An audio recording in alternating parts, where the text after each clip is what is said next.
My name is Alisa Stovall.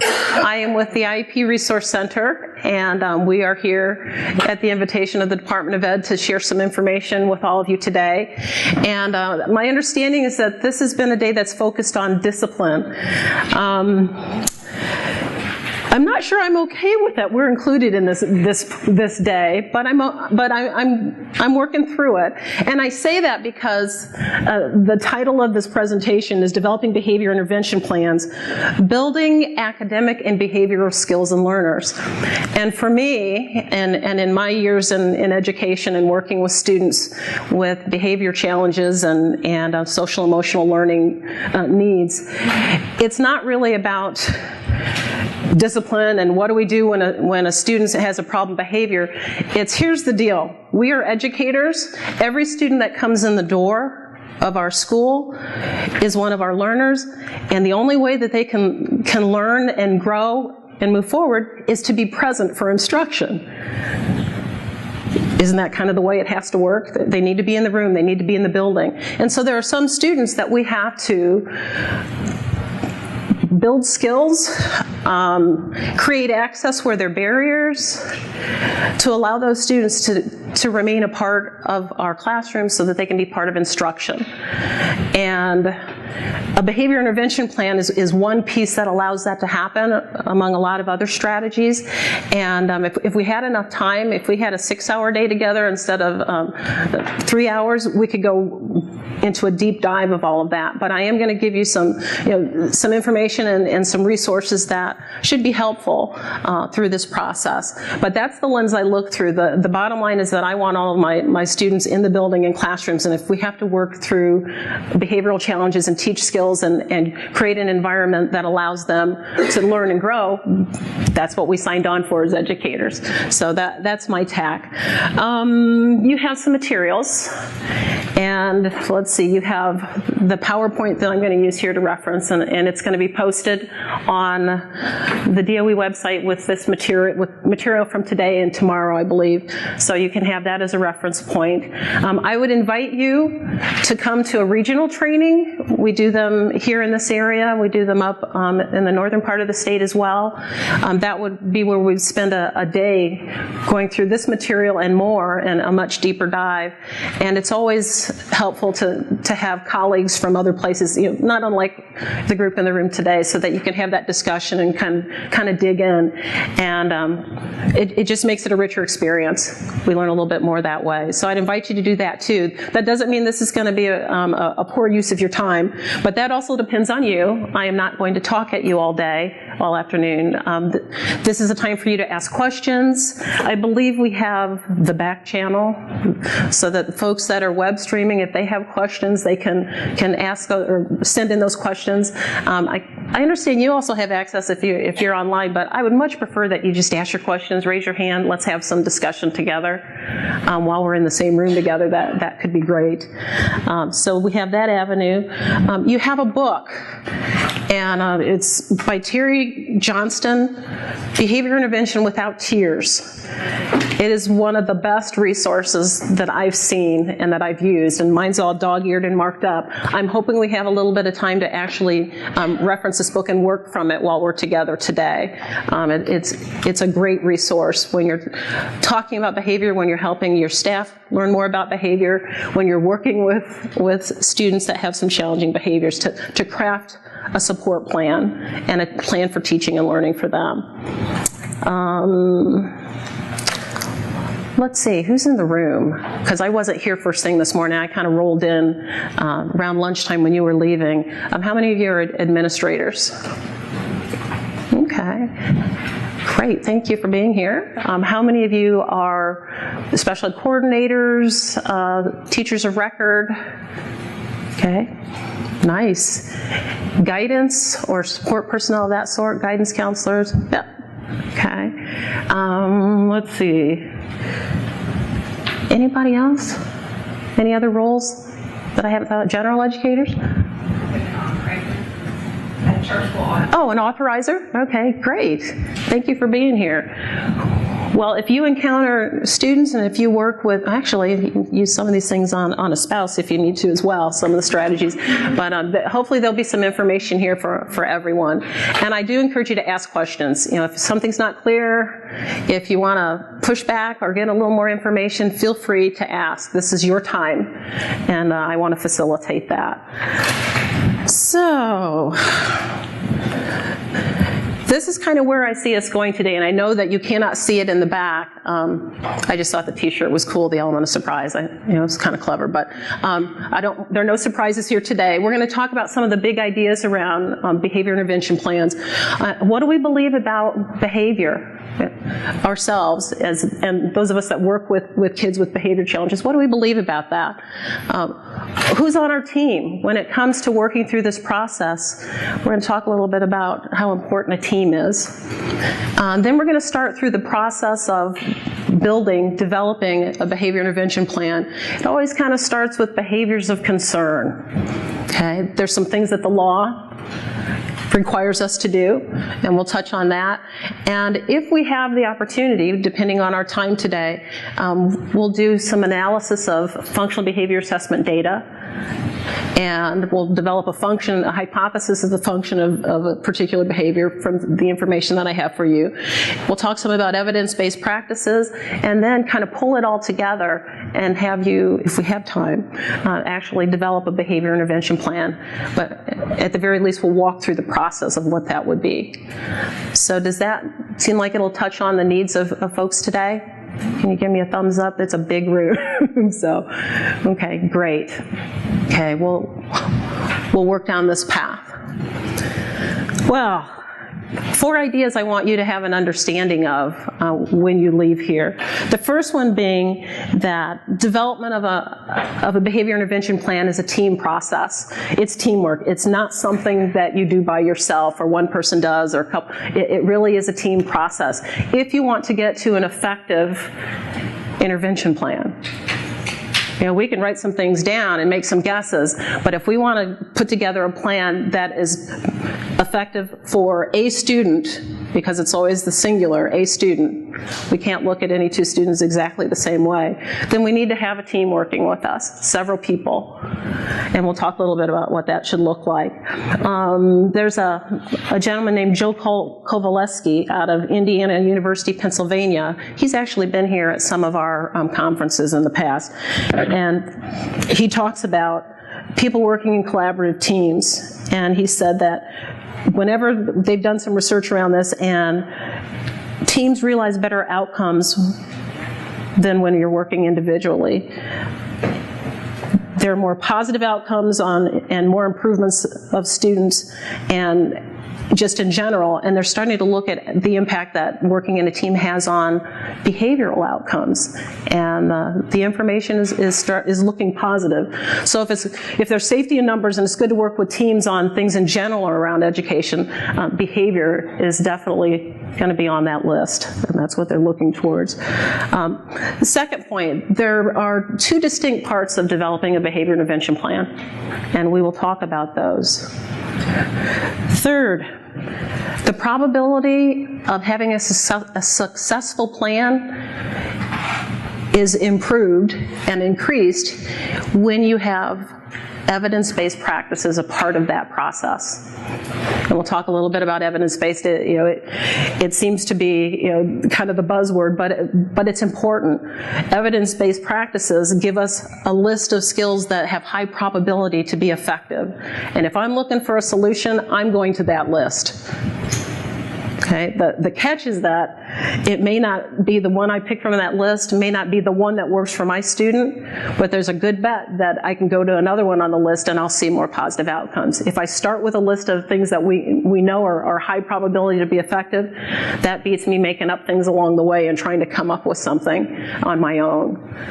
And since we don't have hours and hours of time to spend on these kinds of situations with kids and behavior, we want to use the time well, and we want to choose tools that will help us get the outcomes that we seek. The last big idea, the purpose of a behavior intervention plan, It's not an insurance policy that we've checked all the boxes and we've covered our grounds or other parts of our bodies. We want to make sure that we've created a plan that's about teaching and learning. And that's what we do. We're educators, teaching and learning. That's our world. A behavior plan should be a plan that allows staff to teach a student new skills appropriate for the environment that they're in, and we have to make sure that the environment supports that learning.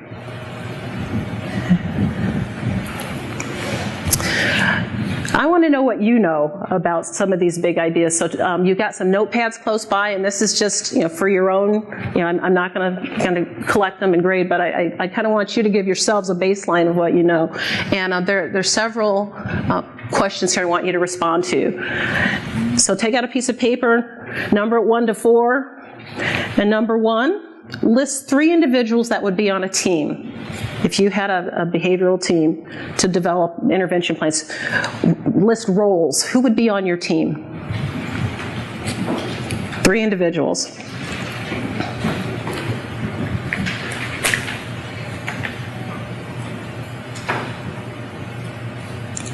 It's okay if you don't get to 3. It's okay if you have more than 3, but we're just warming up here.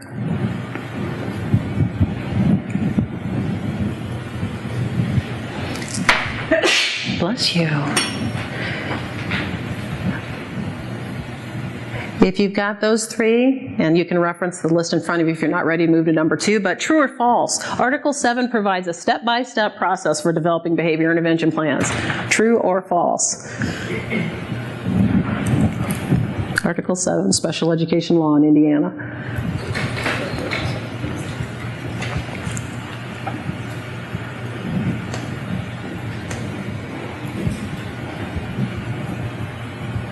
Number 3 should be a gimme.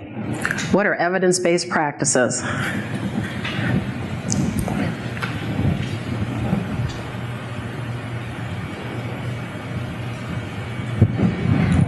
And number 4, identify the 2 parts of developing a behavioral intervention plan. 2 distinct parts.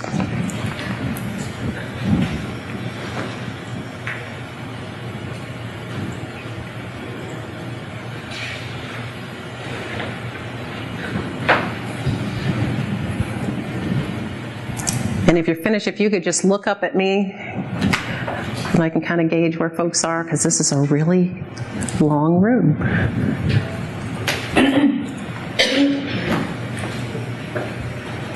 Okay, because we're going to come back to these things.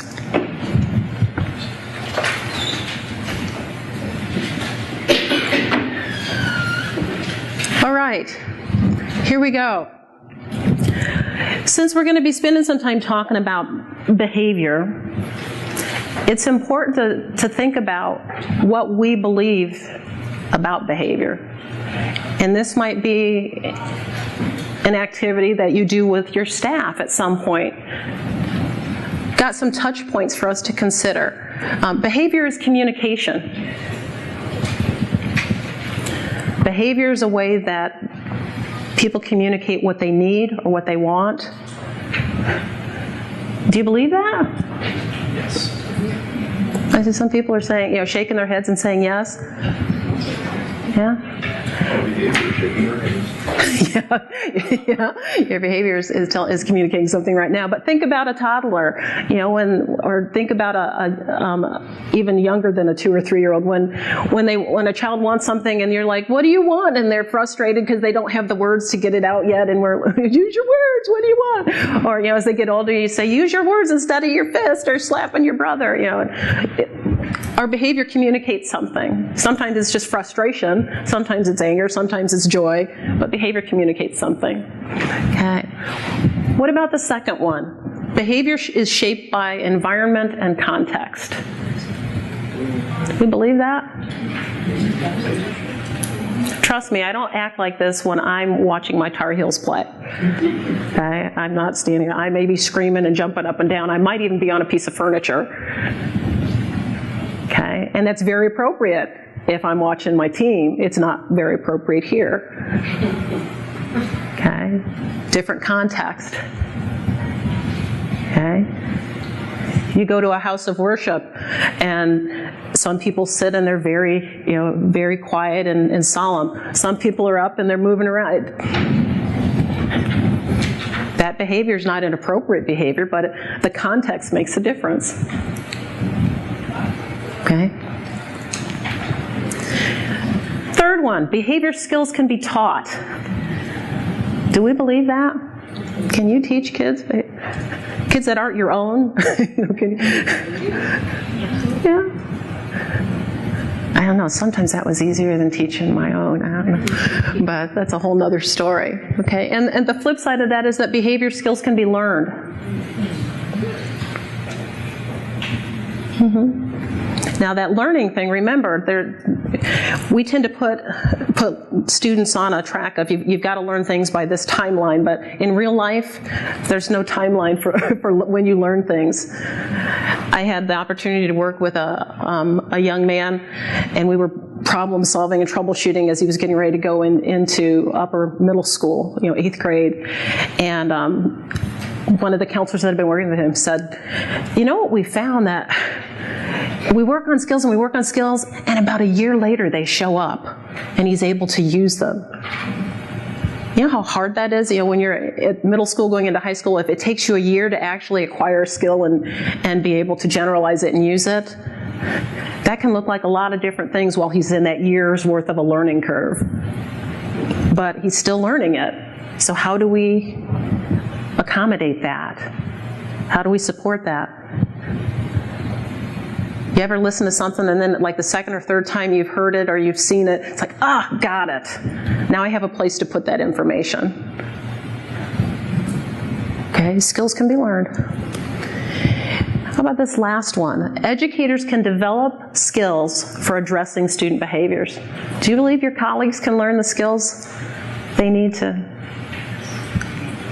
Mm-hmm. Now, I've got a room full of people who are very interested in behavior and discipline, so it's easier to get yeses. But think about back at the ranch or back in your building, there may be some of our colleagues that aren't sure they necessarily believe this. I teach content. I teach physics. They show up, I give it to them, they get it, and they're gone. We don't have any time for this behavioral stuff. That makes it really hard when we've got to address behaviors, if that's your point of reference or your understanding. What are your thoughts? Somebody share a thought or two. We've got a big group, but I'd love to hear from you. What do you think of these beliefs? How could this be helpful in your setting? Yes? I think sometimes educators don't think that you have to teach the behavior skills. I think we just think, we have to teach them reading, writing, math, whatever. Mm-hmm. We don't model and show them the skills that they need to have. Yeah. Sometimes educators think we don't need to teach this. And sometimes we're not the best models of it either. But yeah, that's a barrier to being able to address students that create some challenges with their own behavior. So there's not much fidelity. We've got this plan, and it could work, but then people start to fall away from the plan and follow through. Or we're not all on the same page about what that plan really is. Or, it was working really well in my room, so I just stopped. He was doing fine. Okay, and in another space, they're really trying to reinforce it so that it gets lopsided. Okay, other thoughts? Yes? The expectation that they should learn it in a certain amount of time. Because I get that a lot myself. You are 7 years old, you should be able to, or you are 17, you should know by now. Mm-hmm. Mm-hmm. I've had the luxury in my career of working with, I started out in primary K-3 programming around students with emotional and behavioral concerns. Then I moved K-5. Then I did a middle school stint. Then I did a high school stint, high school alternative. And then I went into central office and was supervising the programs. And guess who kept showing up over and over again? Some of the same kids. Miss Stovall, what are you doing here? I'm like, what are you doing here? I had you in second grade, and I thought we fixed this, But it does take kids a long time to acquire skills. and to really generalize them. And they would work for me because they love them some Miss Stovall. But it's not just me. You've got to be able to deal with everyone else in your world and even those surprises that pass through it. So how do we give them time? Okay. Well, I didn't share with you the cartoon there. It's a bulletin board, 2 teachers are standing in front of it. It says, behave. And she says, it's not fun, but it's surprisingly effective. So, if it were only that simple, we'd all, none of us would have to be here today, I guess.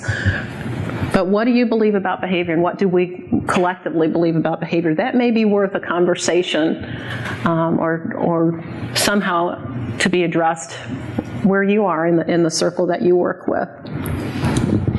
Okay. Here's what I'd like for you to do. I want you to think about a team that you might be able to have back at where you work with students. Who would be on your behavior team?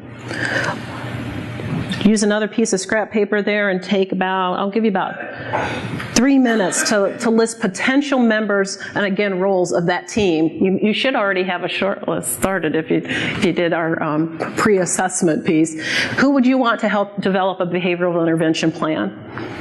I want you to do it on your own first, and then I'm going to ask you to, since we're sitting in tables, maybe group up and create a list of 10 if you can, from what you have. So take about 3 minutes and make your individual list, and at the end of 3 minutes, I'm going to ask you to partner up and see if you can come up with a list of 10 altogether. Starting now. And I'm a track coach. 3 minutes is a long time. Okay, time. Let's pull folks back together now. I didn't have my timer on really loud, but okay. Let's see what you got on your list. Okay, you should have pooled your resources, and hopefully you have a list of 10. Here's how this will work. If you have any of these individuals on your list, and I will read them out, give yourself 1 point for each one of these.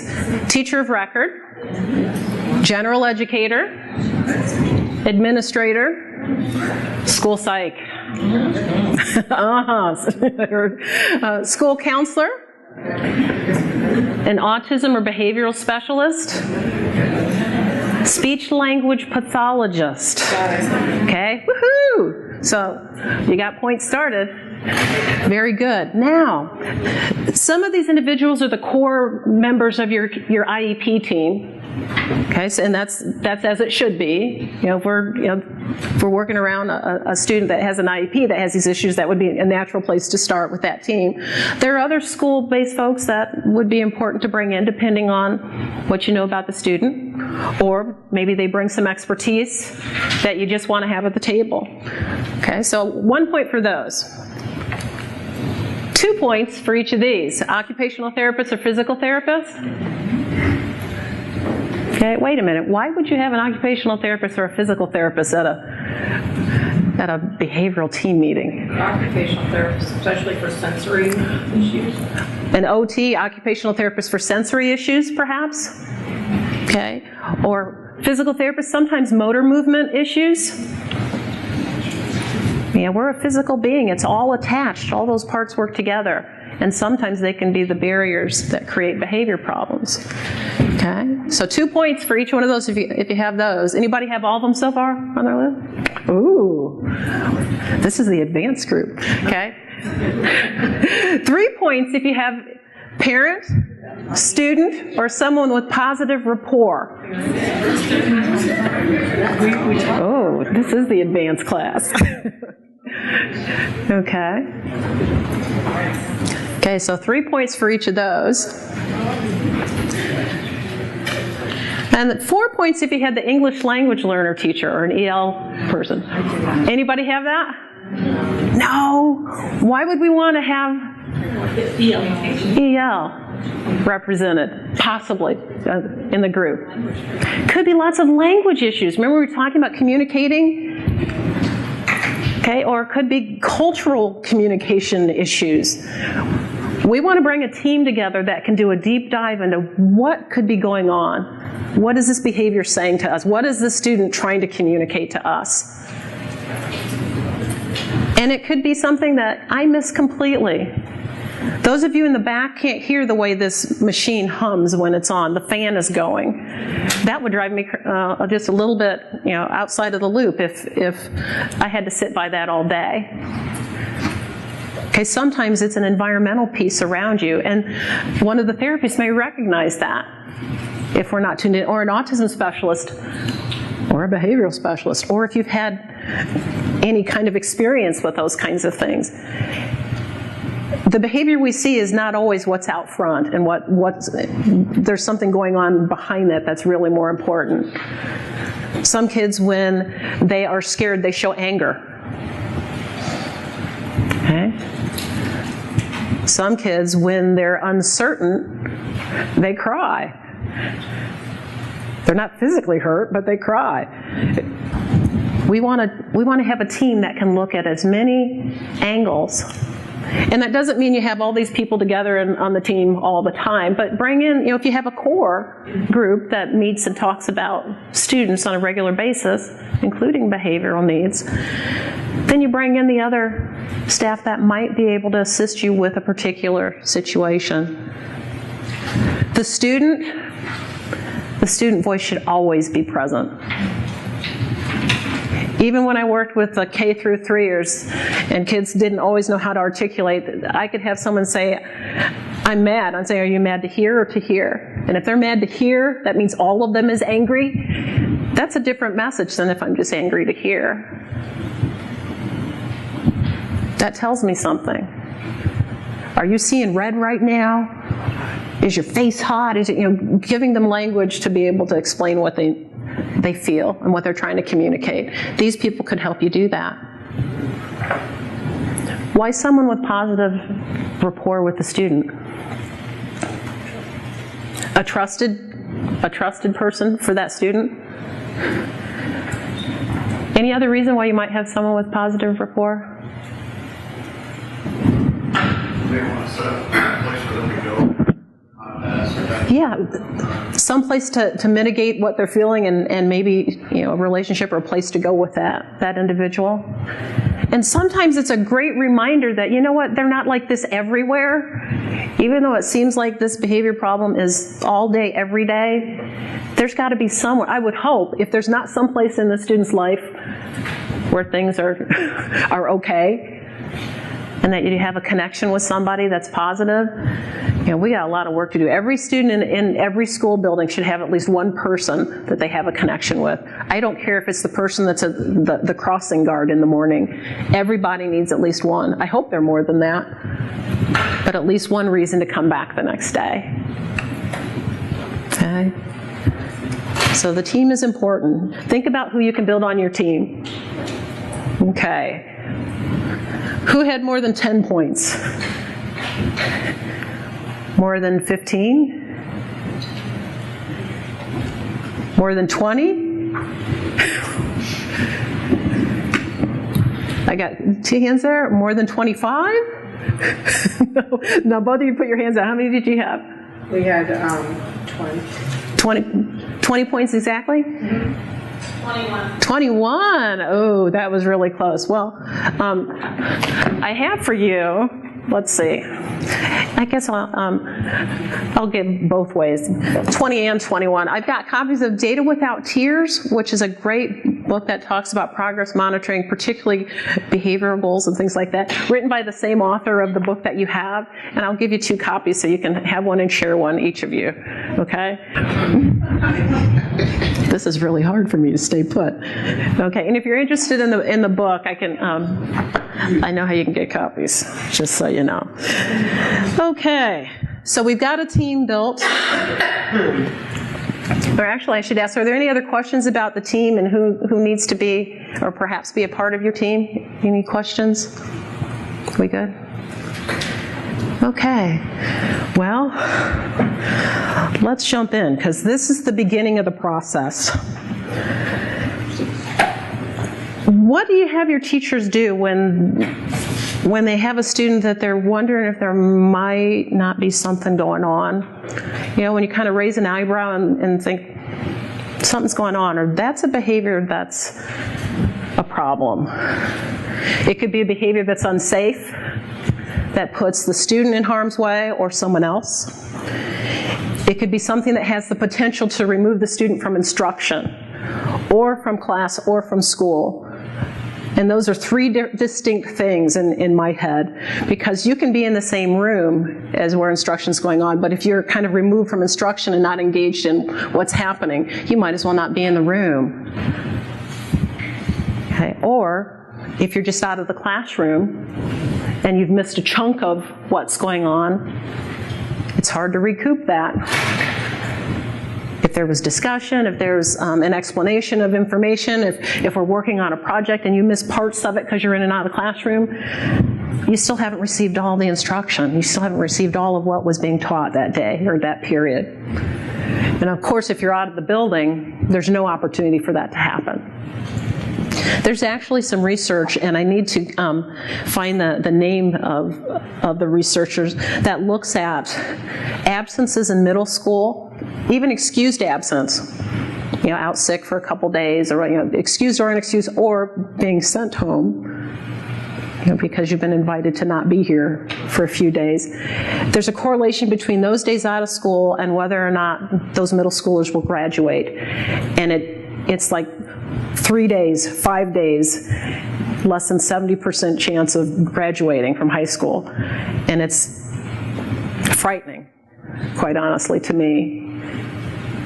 When kids are away from school, out of instruction, they don't tend to complete school.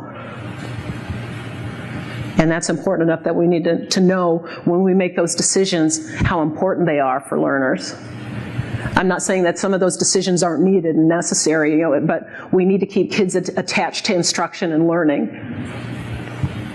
And the plus for a student with an IEP is the fact that even when they're away from school, they still must receive instruction in some way, in some form. Maybe it's not going to look like everybody else's, but we've got to keep them attached to instruction and learning. Sometimes the behavior is something that interferes with other kids' learning. It's a distraction or it's a disruption. That's equally important to address.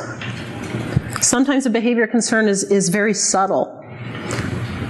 Okay, we don't always notice the kid that kind of closes in on themselves and is just as disengaged, or the student that's doing self-harm, or, you know, those kinds of quiet things that you don't always see and hear. Because when we think of disruptive behavior or a behavior concern, we think of the loud, you know, the harsh, the angry, the hitting, and those kinds of behaviors. But there's a whole range that could be a behavior of concern.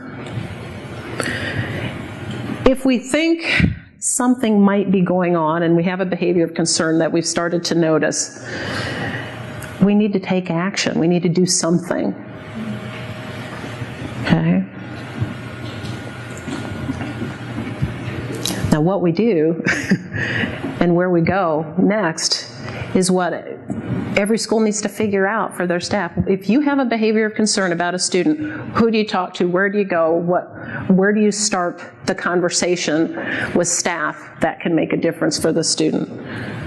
Because it's not always the behavior that immediately goes to, we've got to address this, and the student is, you know, it's not combative or aggressive behavior.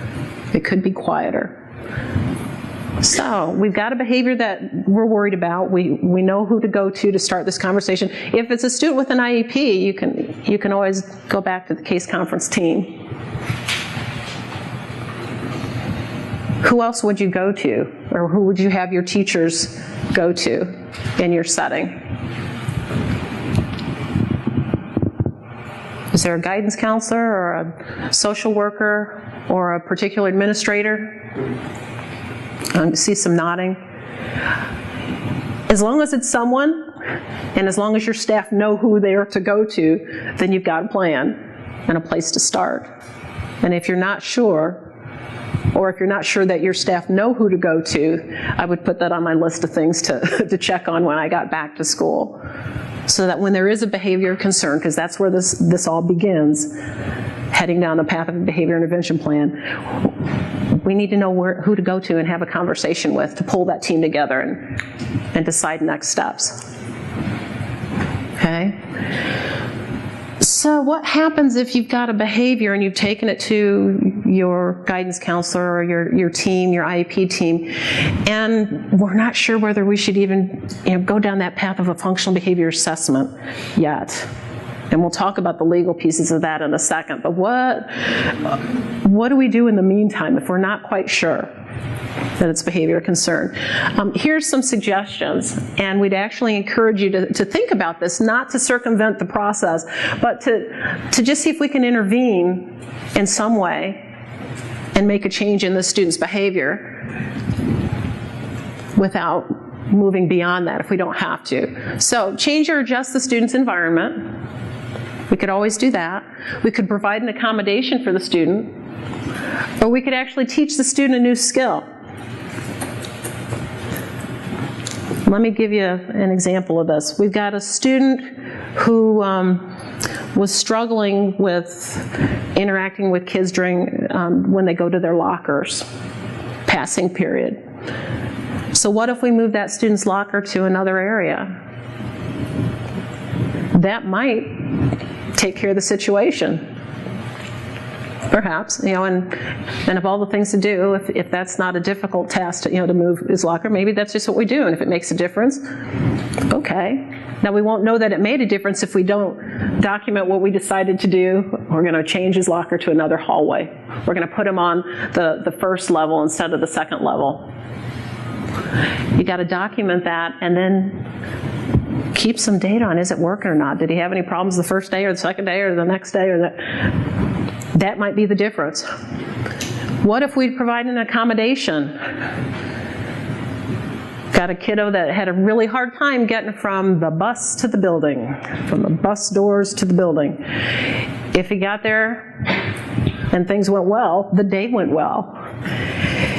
If it was on the sidewalk before we got to the building, you know how the day ended. Not well. So we created a little bus buddy. Hey, John, meet you at the bus, and how's the ride in? And come on, just a little bit of a buffer. It was a paraprofessional that did that for just, not long term. We just wanted to try and see if it would make a difference, and it did. So then we were able to do a little better planning, and we had some older peers that were, problem solved. He just needed somebody to help him get in the building and redirect him from some of the stuff he was spinning in before he got in the door. Problem solved. Or sometimes you need to teach a new skill.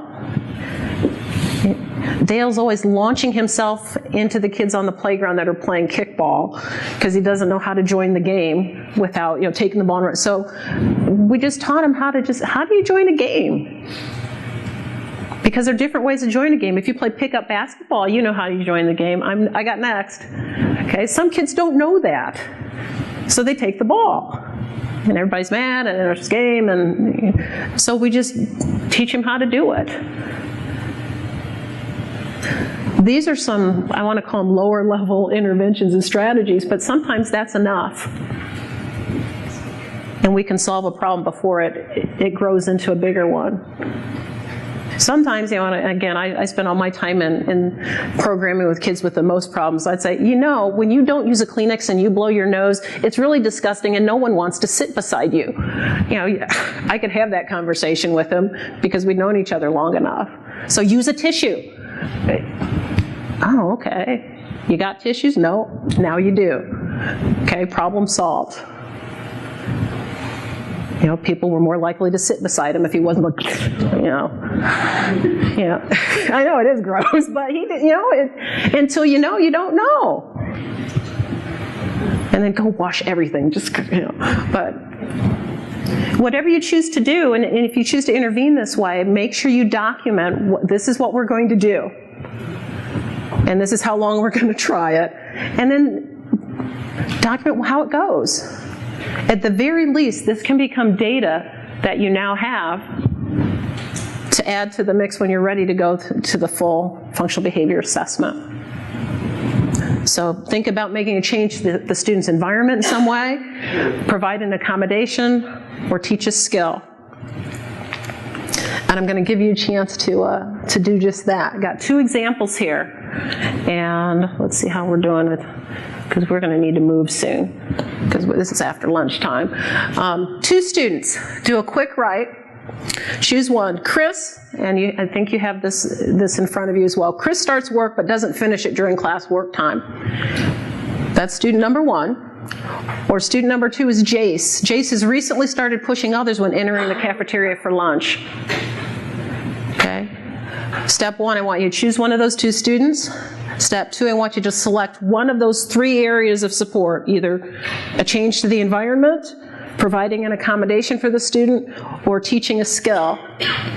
And then I want, step 3 is to write down a way to support an opportunity for this student to learn behaviorally. What would you do with either Chris or Jace? Take a minute, jot that down. And then I'm going to ask you to share. Okay, is there anyone that chose Chris that would want to tell us what? Chris starts his work but doesn't finish it during class work time.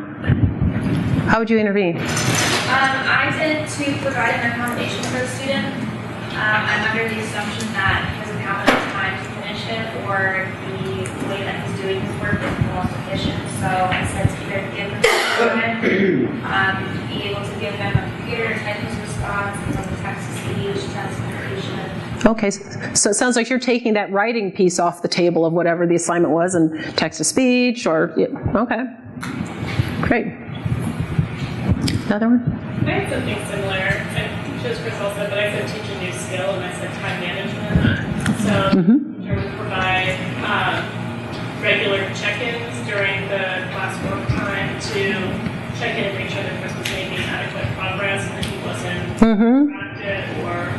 Yeah, it's like aid and fade. Where are you? Oh, you're on the second one? Okay, I'll be back in a little bit, see if you're ready for the 4th one. Okay. Yeah. Something similar along that lines, but I chose adjusting the environment instead, maybe a change in seating, closer to the teachers so you can have opportunities to check. Okay, so anybody else with Chris? I was with Chris.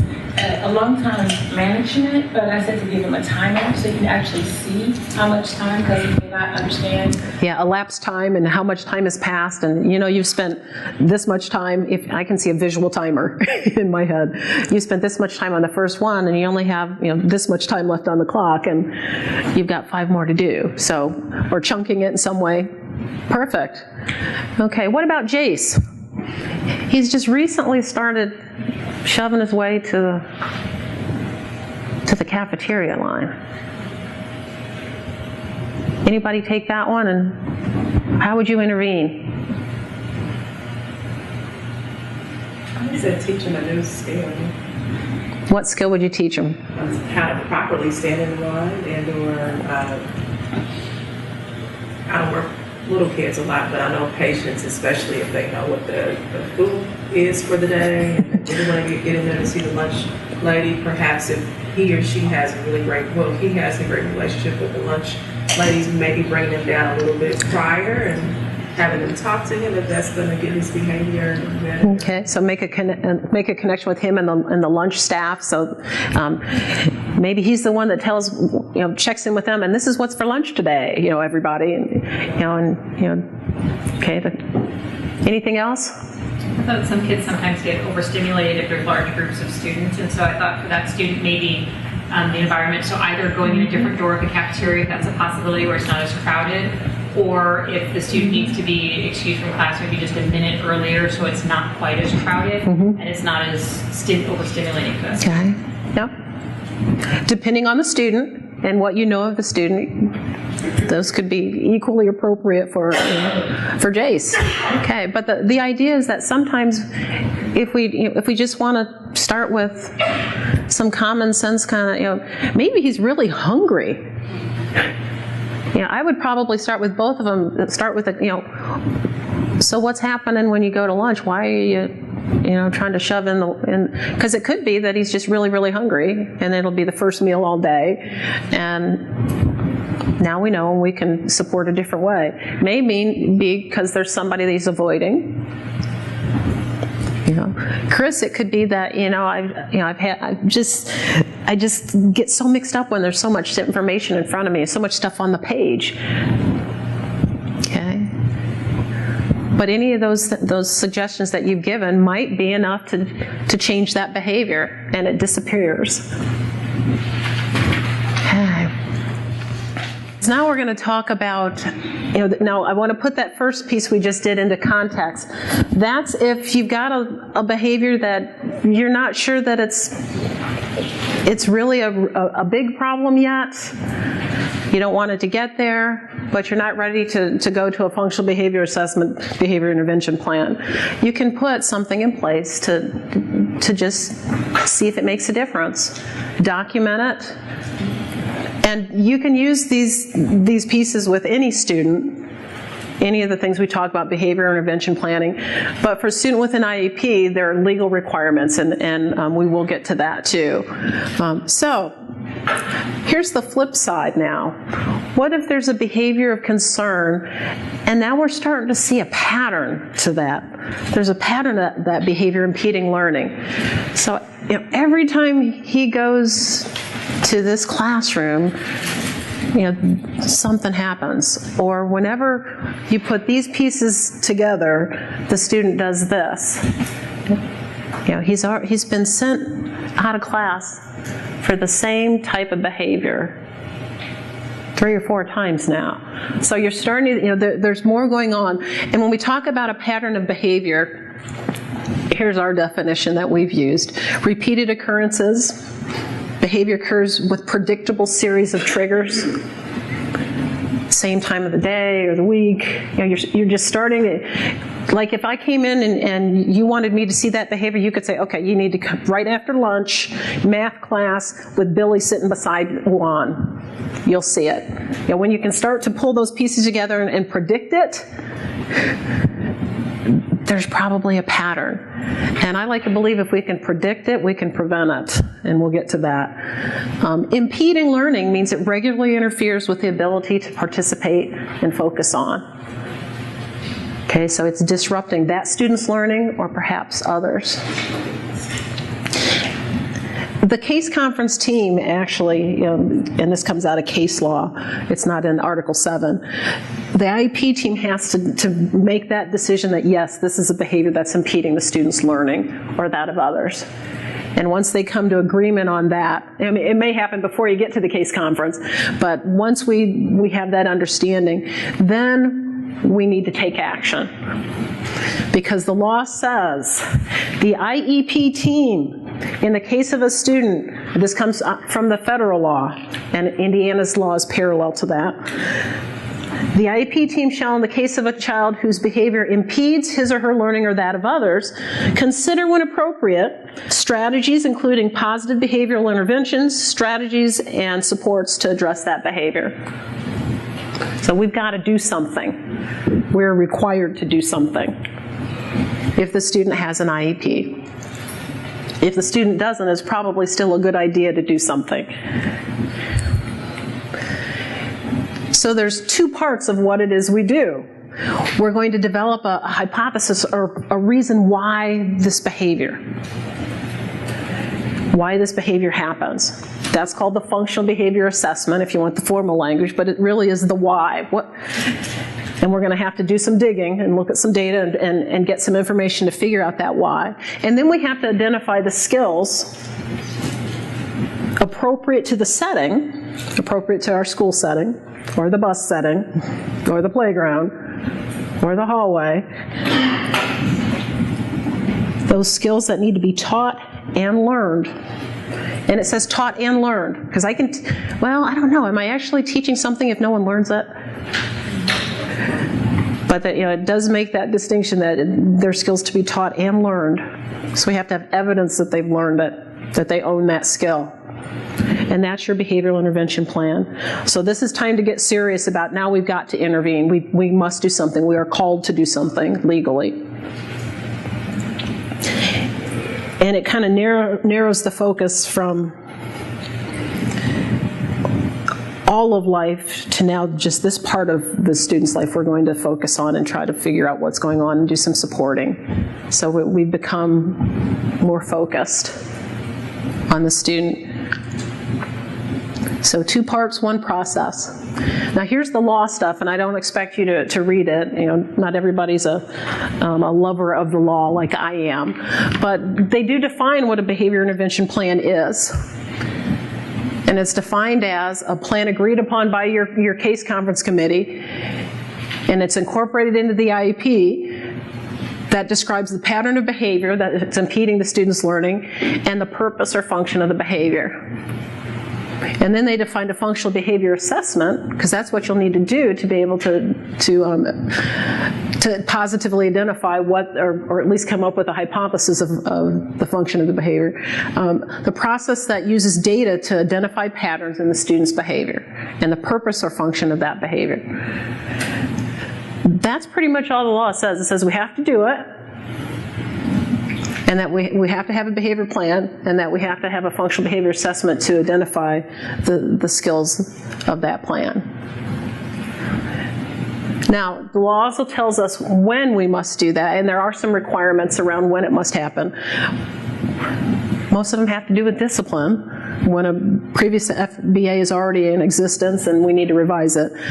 If there's a manifestation determination and we determine that the behavior is causally related to the student's disability, or for eligibility, initial eligibility requirements.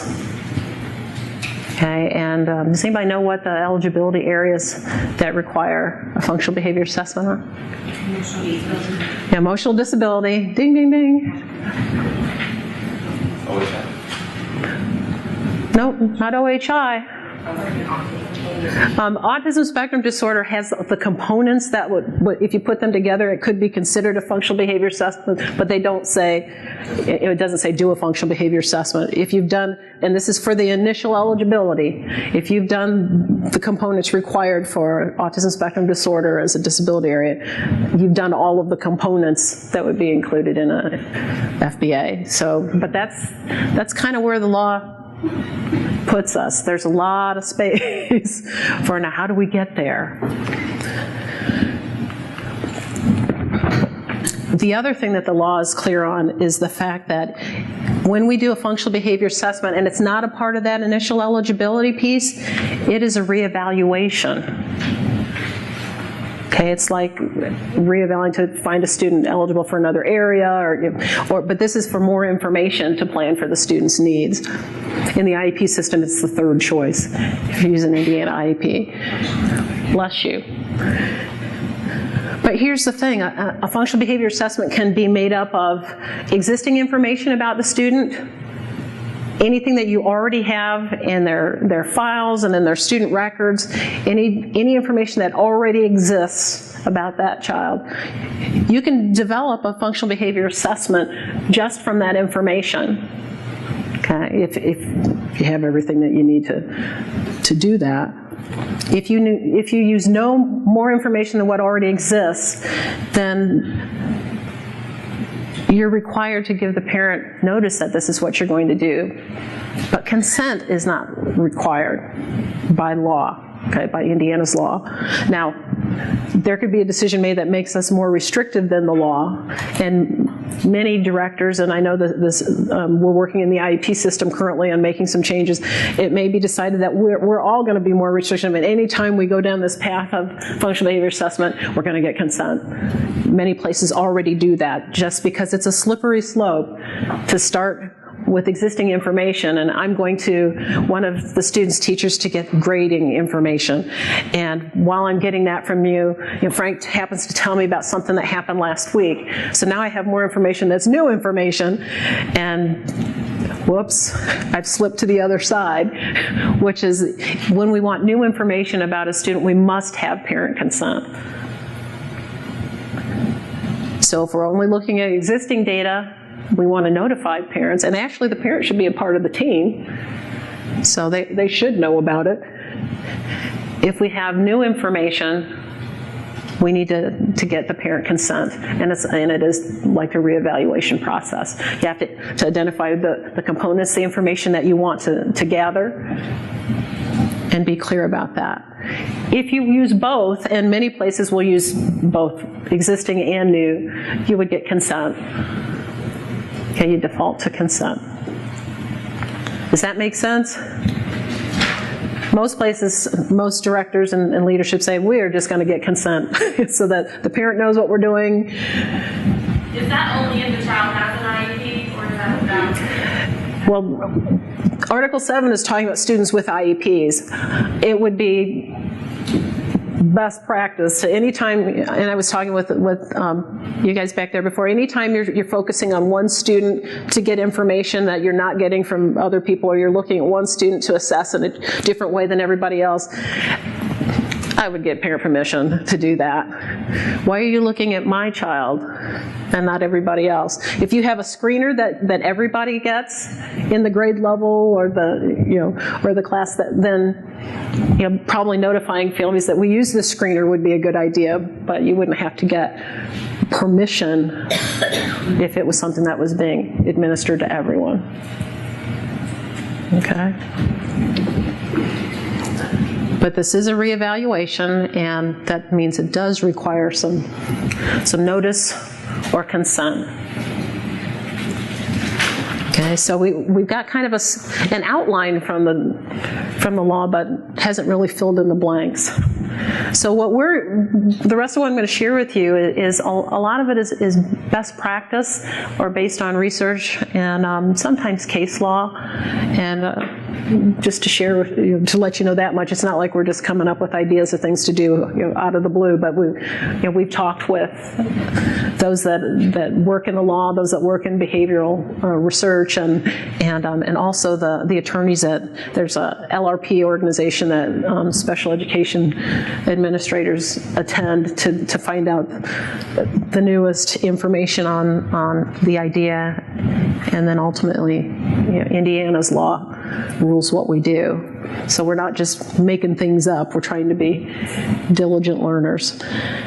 The functional behavior assessment, there's lots of information that you can gather depending on the behavior that you're looking at and that you're concerned about. And here's just some general pieces.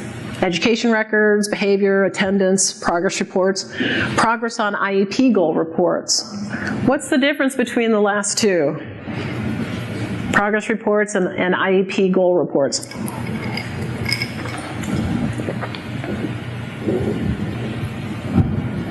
Progress report has to do with your overall education, and a progress on goals, specifically what you're supposed to be doing with your IEP. Yeah, that's about exactly the progress on IEP goals are going to be addressing the goals in that student's IEP and the progress that you have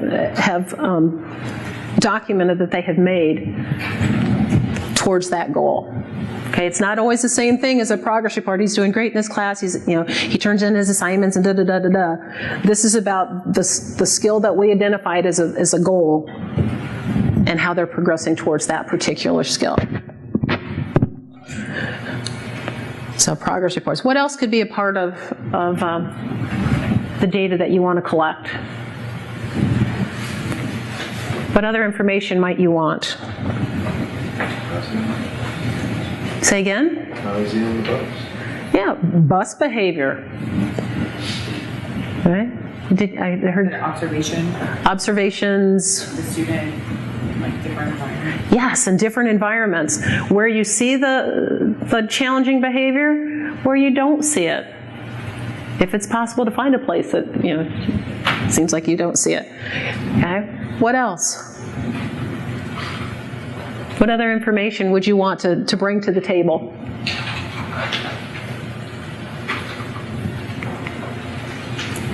Use of accommodations, if the student has them. If it has something to do with their schoolwork and completion of work and they have accommodations, are they using them? Interviewing the parent, interviewing the student, interviewing teachers. mental health records, academic assessments and behavioral assessments, social emotional assessments. Sometimes just a good checkup. When I worked in the elementary, there were many times when I'd say, when was the last time that he just had a checkup from head to toe? Or if the student's on particular medications, there's been a medication review. Sometimes if a student gains a few pounds or loses a few pounds, that changes how medication works in their system. Sometimes when they get to middle school and hormones start raging, everything's off when it comes to medications. Those could be factors. What you want to do in this functional behavior assessment is do a deep dive into what's going on around this student, in the student's world. Their academic world, their behavioral world, and see if we can start to find patterns, or is there information that we need to know that we didn't know because we haven't taken this deep dive. Visits to the school nurse. Somebody mentioned the systematic observations already. And the last one on this list is environmental audits. Is anyone familiar with an environmental audit and what that might be about? You look at the student in different settings across the school, in classes, the classes where there are difficulties. Sometimes the hum of the lights or the projector can be the issue. Sometimes it's the instructor. We had a screamer in the primary wing, and when she got frustrated, when this teacher got frustrated, her voice went up and she would yell at kids. We knew that wasn't okay, and our administrator had to be the one to talk with her about it. But can you imagine a first, second, or third grader sitting in a classroom and someone screaming at them or yelling at them out of frustration? Many kids, my little rule-bound son would have been just fine. He would have been able to handle that. Other kids cannot. So sometimes we need to take a look at what's going on around the student. Is the classroom chaotic? Is there too much stuff around the room? Because there's some messy classrooms. Okay, that could be a contributing factor. We want to look at anything that might potentially be impacting this student so we can figure out, why are we getting this behavior? What's going on the playground that it always happens there? What's going on in social studies class that it always builds to this disruption, and out he goes, or out she goes? Are they being asked to read aloud? Is it group work? Is it only during independent work time? We're doing a deep dive into this student's world. And then what happens is we bring all that data together, all that information together, and again as a team, we look at it. We look for patterns. Let me show you a pattern, actually. See if I can get to this. Because you want to make sure that you bring the data to the table for us to review in a manner in which we can actually work with it. See if I can get this to show up. Come on. Okay. This is a scatter plot, and it's of a student's behavior on a playground. And it's very thorough. It goes over 4 days. 4 days. And it's only a 15-minute period, but what the observers did, they specifically defined aggressive behavior, what that looked like, pushing, shoving, kicking.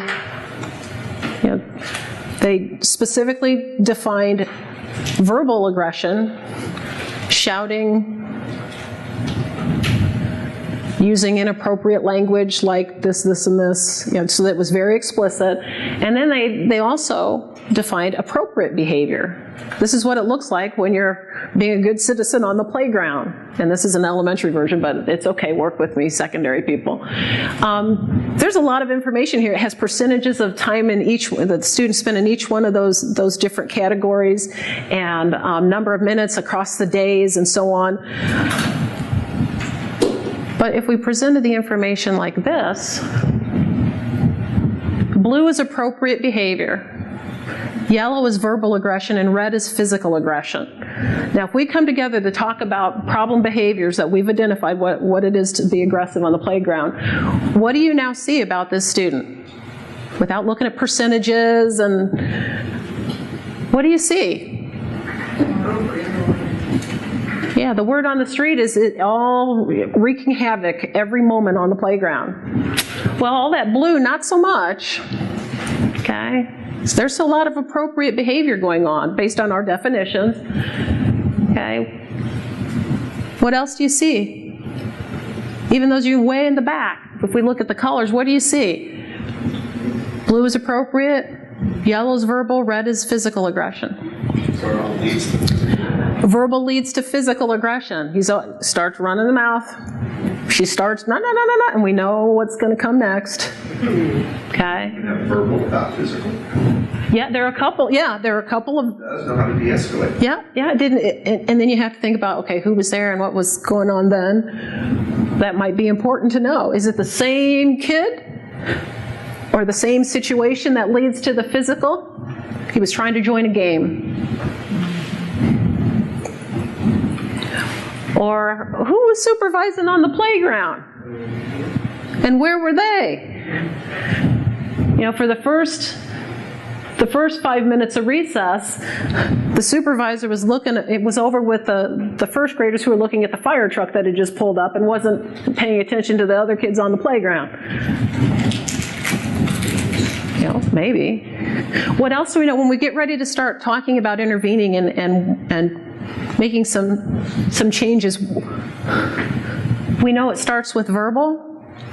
That's where we intervene before it gets to physical. And guess what? Does it ever just blow the rest of the recess time completely? No, it looked like, except for the third day, kind of came back around and was able to work things out for the end. So that gives you some information. And we just picked that up because I added some color to the scatter plot. But my point is, you want to bring information that you gather to the table in a way that you can work with it. Because I'm okay with numbers, but I look for patterns this way. And then we can have a conversation about what do we need to do? Maybe we start using some common vocabulary with the staff that are on the playground, so we can kind of cut them off at the pass. And we build that into whatever behavior plan that we roll out for this student. But just having a bunch of information on the table is one thing, but being able to dig into it and look for patterns. You know, maybe we discovered that the worst day of this week that the student has is it's always on Thursdays, and he transitions between, you know, mom's place and dad's place Wednesday night. Okay, now that we know that,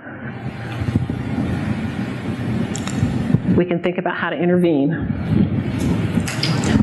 Okay, in your materials, you have a sheet that says analysis of FBA data.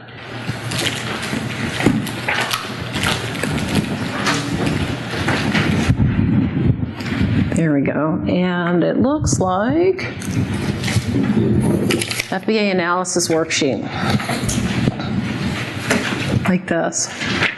And first I want to warn you that this isn't a form. So this isn't a form, but what it is the process that we would suggest that you work through as you look at the student's information. And it starts with, you know, has everybody got it? Okay. It starts with, you know, what are the antecedents? What are those things that are triggering the behaviors. When you look at all the data that you have, is there something that tells you what might be causing this behavior? What's the trigger? Teacher directions, peer attention. What is it that the student wants? Or excuse me, I'm on the wrong side. I should start on this end. Defining the behavior first, if you flip it over. Interfering behaviors, identifying what that exactly looks like. And then, what are the factors that contribute to that? We took a deep dive and looked at medical concerns and the time of day and communication needs with our team. Once we have that information from looking at our data, we look at, okay, so what are some of the things that are kind of triggers? The presence of certain people or the absence of certain people? The time of day? It's always after lunch. Structured versus unstructured, is it on the playground? We know from that example, yeah, there was something going on out there. And we also now know how we might intervene. And then you look at those antecedents, the things that happen right before. What allows the behavior to continue? What's the pattern that we think we found?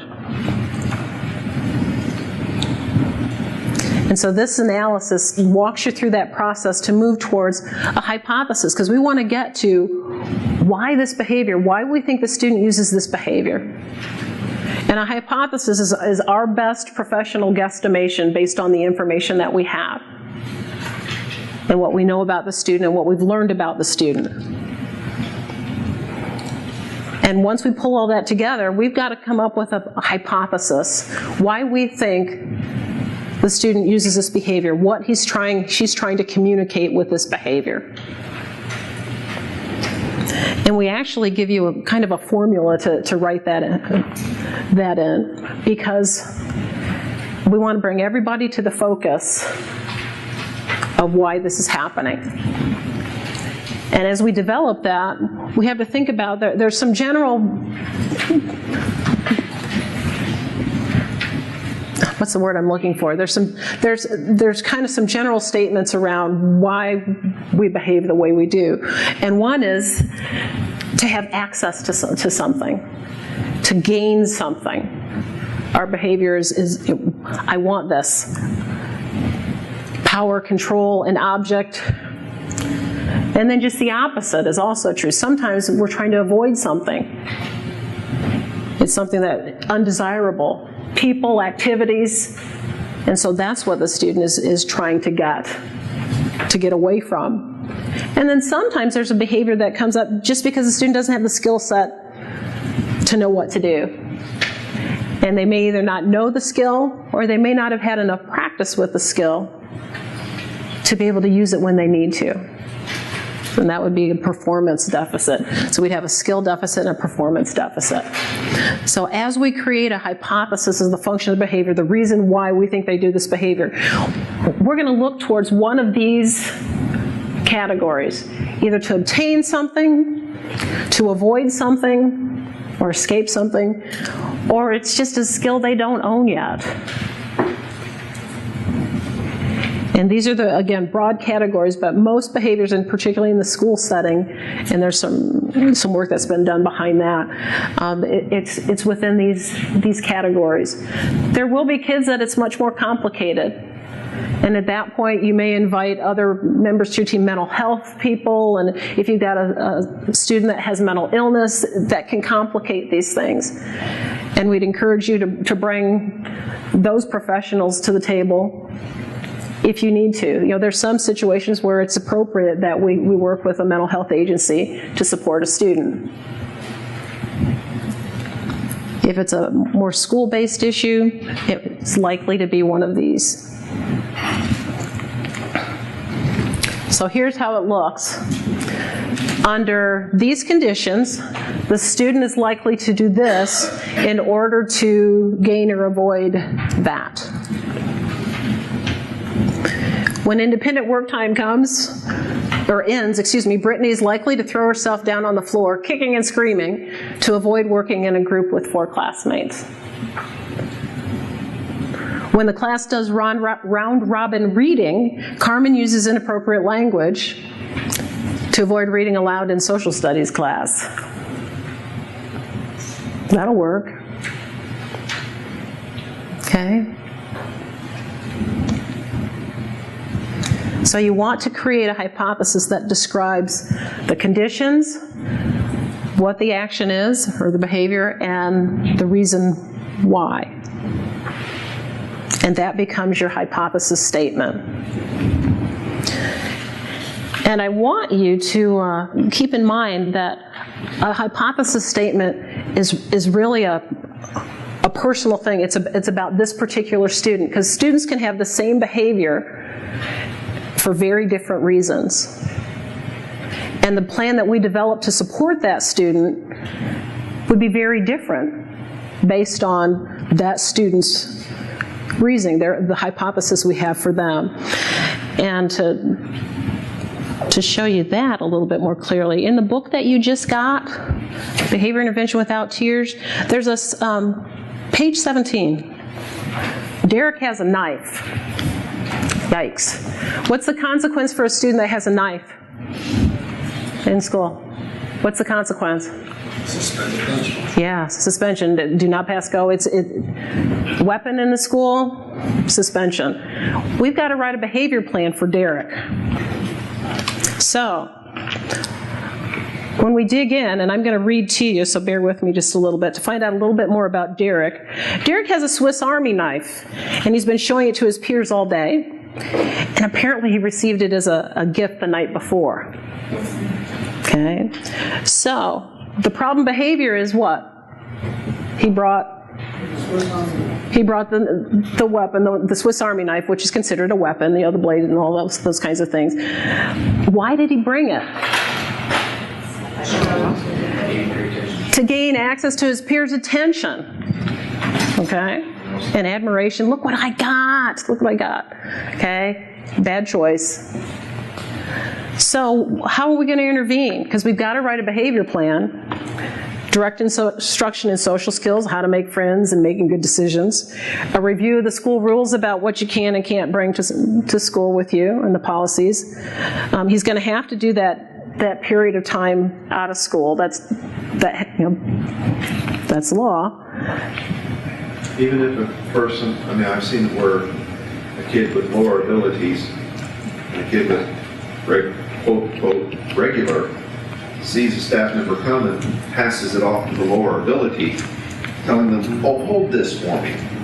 And when you interview, you find out that indeed he's not the one that brought it, but he was in possession. Well, you'd have a bigger issue to unravel. What was the intent? If it's still a student, I don't know. You'd have to dig into that one a little bit more. And there might be two. If this is a student that has the IEP, then we're going to work on understanding what's okay to have at school and how. He did not bring it. He was given it. Does he have to have that expulsion, or can he be the consequences that are equivalent to learning new behavior? Well, he'd still need to learn new behavior, but the consequences are pretty set in the state. If you're in possession of a weapon, it sounds like 2 people would have been, and but that's that would have to be sorted out. But the behavior intervention plan part for this student would be making good choices and knowing what's okay and following somebody else's directions to do something that is wrong. And so you could create a plan for Jason that would meet his needs so that he wouldn't get himself in this type of situation again, or at least he'd know better. But you bring an interesting twist to that would take us a different direction. But, no, that's all right. That's all right. If we had enough time, we could dig in more. Then look at Jason. Jason has a knife, okay, but he's had some problems with peers lately. And he's been complaining about some kids kind of physically intimidating him. So he brings a steak knife to school, and when he sees the kids down the hall, he threatens them. You won't be bothering me anymore. So the problem behavior is bringing a weapon to school. The function of his behavior is what? Power and control over the group of boys who have been bothering him. Okay, so different function of behavior. So now what are the interventions that we need to do with Jason? We're probably going to have him go through the anti-bullying program. We're going to review school rules and policies about bringing weapons to school. He's going to have to do some kind of consequence based on the district's policy about weapons. But you see, it's a slightly different focus for his behavior intervention plan based on the hypothesis, because he wasn't doing it for the same reasons as Derek. So their plans are going to be a little bit different. Then you have Larry. He's new to the school, and he's had some behavior problems before, and actually he has a behavior intervention plan, and this plan is based on the fact that he wants to avoid being in school. That's his goal. And so in his plan they said, we're not going to send him home. So Larry ups the ante, knowing that, there's certain things, take it out of here. And so that's what he does. His behavior plan would be very different from the other two. So can you see how the hypothesis, the function of the behavior, the why, will take you to, it may be the same behavior, but it's going to take you to a different place based on the student and what we know about that student. So it really is a very individualized situation. Okay, and once we have that hypothesis, we can focus on what's the plan we need to build for this student to be successful and to avoid this happening again. What are the skills the student needs to learn so that this doesn't happen again? Or I would dare say, at least the student is fully informed now and has all the information they need, and if they make a choice, they clearly know that they've made that choice to cross the line. They've made an informed choice.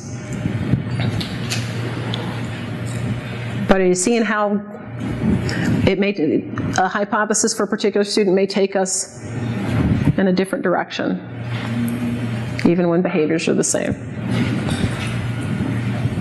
Okay. Questions, and that's just one little piece out of it. This is a good book to read and review and think about, and just a little more information as you decide. What are your thoughts? What are you thinking? Somebody's thinking something. What are your comments at this point?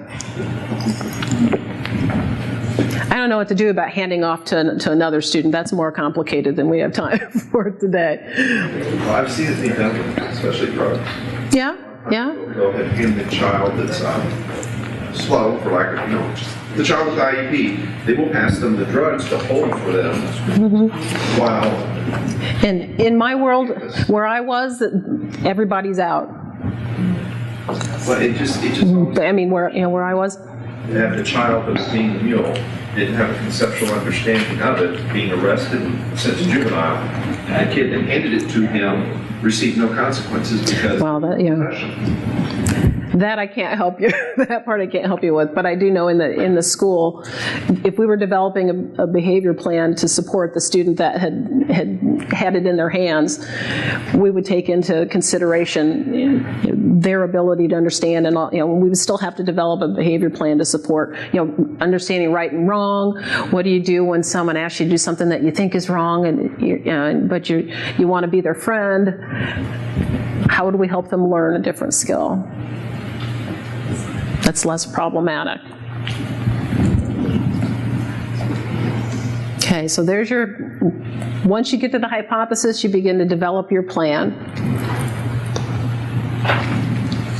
The behavior plan is going to address all of these areas. The replacement behaviors, what do we want the student to do instead of what they're doing that can meet that need more appropriately? What are the instructional strategies we're going to use to teach that? What are the things we're going to do in the environment to support that learning? What things would make it more likely that the student will use the behavior that we want them to use?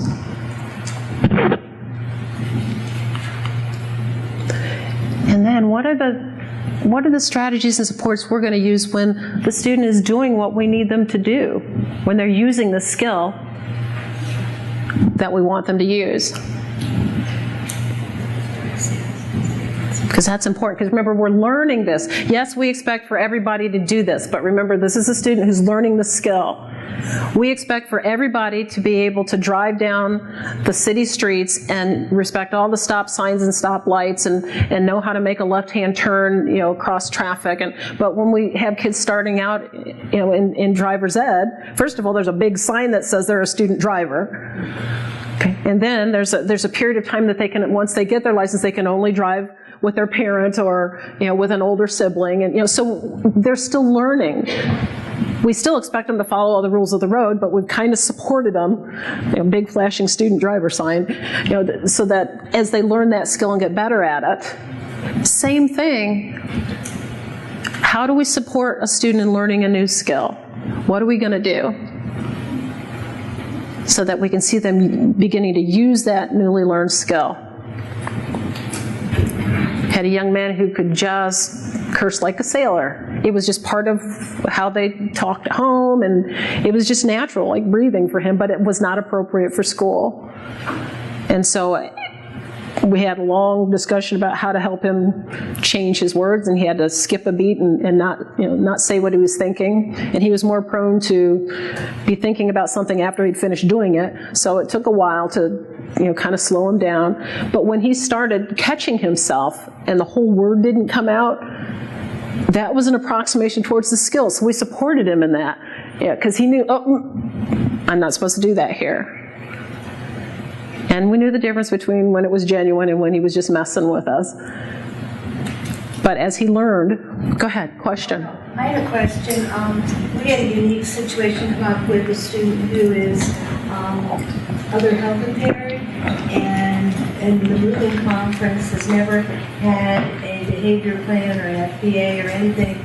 We're seeing behaviors, just in the short time he's been with us, mother and the student both say no to any an FBA, anything with us. They feel that it's totally medically related, and therefore should not be mentioned at all from the school perspective. So they've said, the parent has said no to a reevaluation. To a reevaluation, to an FBA, to anything. Okay. Well, the functional behavior assessment would be a reeval. Yeah, so you could use whatever data you already have to develop a plan.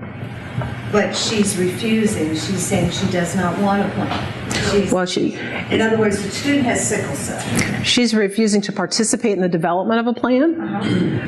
That doesn't mean you can't continue to move forward with a plan at the school. You can't get new information without her consent, but you can work with existing information. And include it in a new IEP.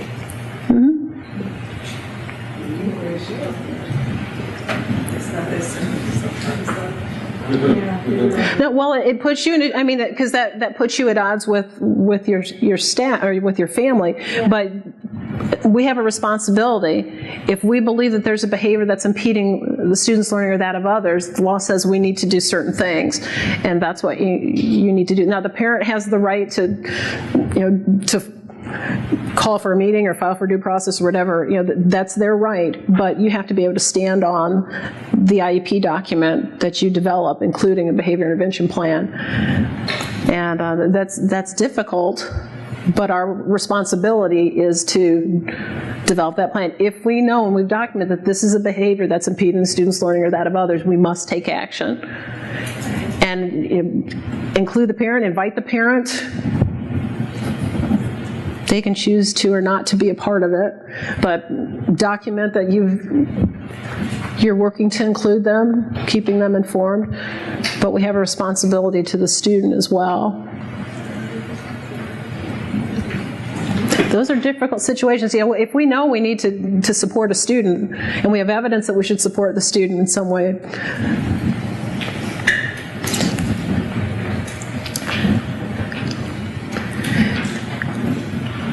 Okay, we were at positive consequence strategies. When the student's using that newly learned behavior, how are we going to support it?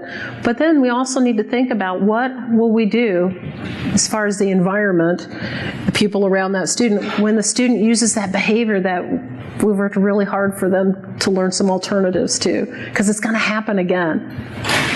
This is where it's going to be important that everybody's on the same page. We're all using the same language. If that kiddo's on the playground and starts to go verbal and then starting to move towards physical, what are we going to do? If I'm the person on the playground, I need to know what to do, and you need to know too, because you're going to be on the playground tomorrow. Because we don't want to reinforce the student for the skill we're trying to move away from. We want them to change. So that means thinking about, what are we going to do differently?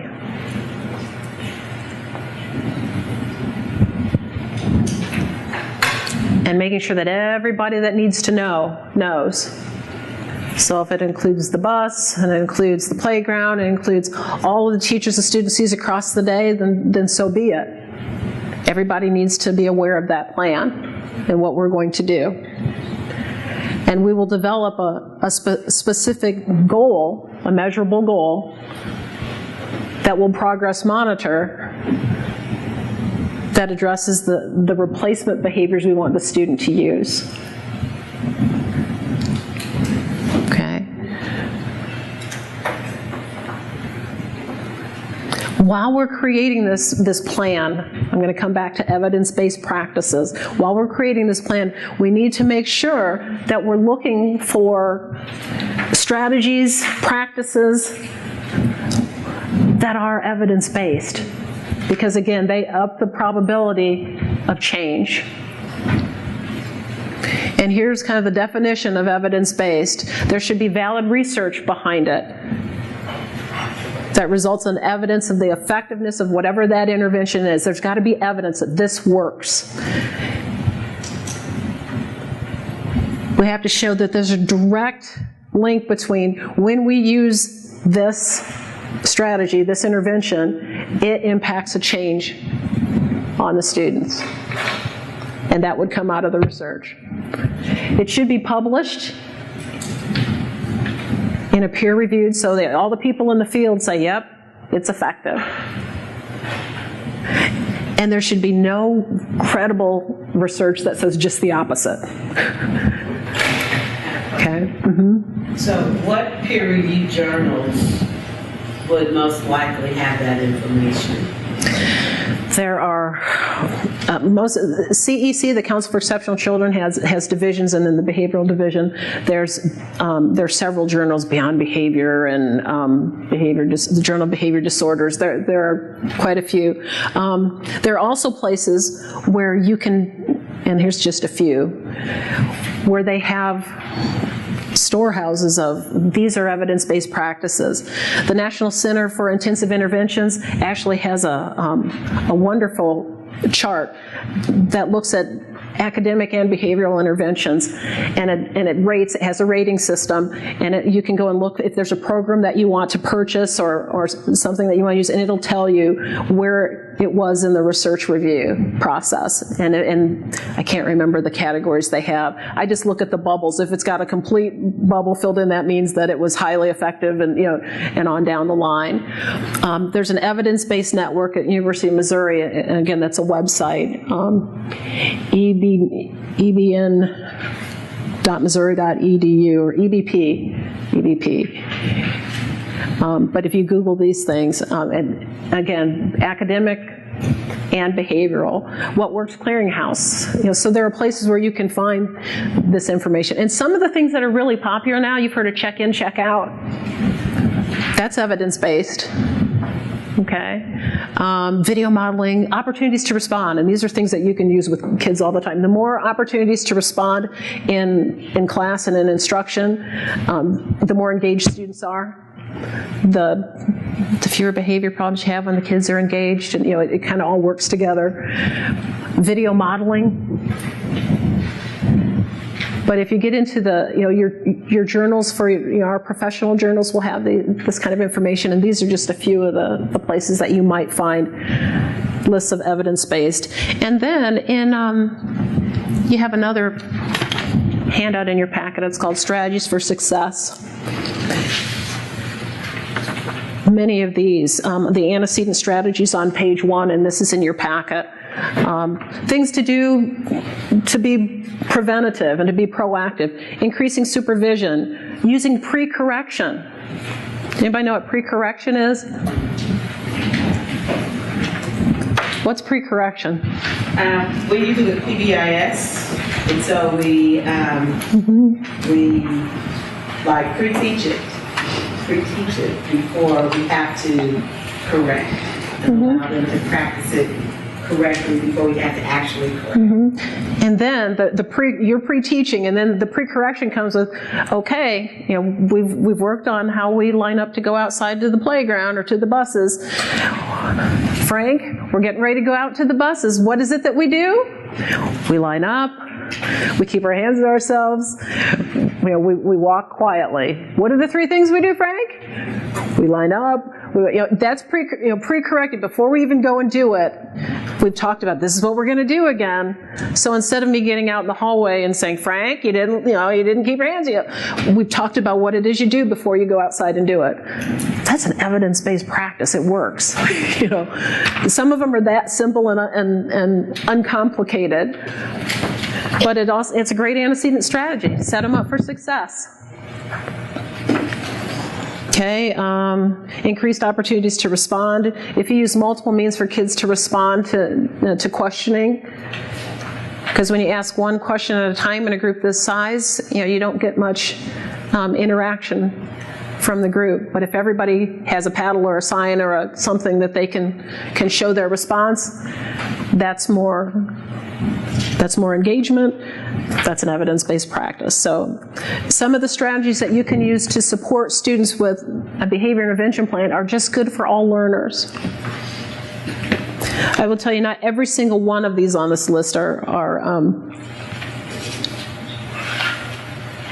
it's pretty close, are evidence-based. Giving specific praise instead of saying, good job. Good job on getting all your materials out and ready for our class this morning. You had your pencil, you had your notebook, and you're ready to go.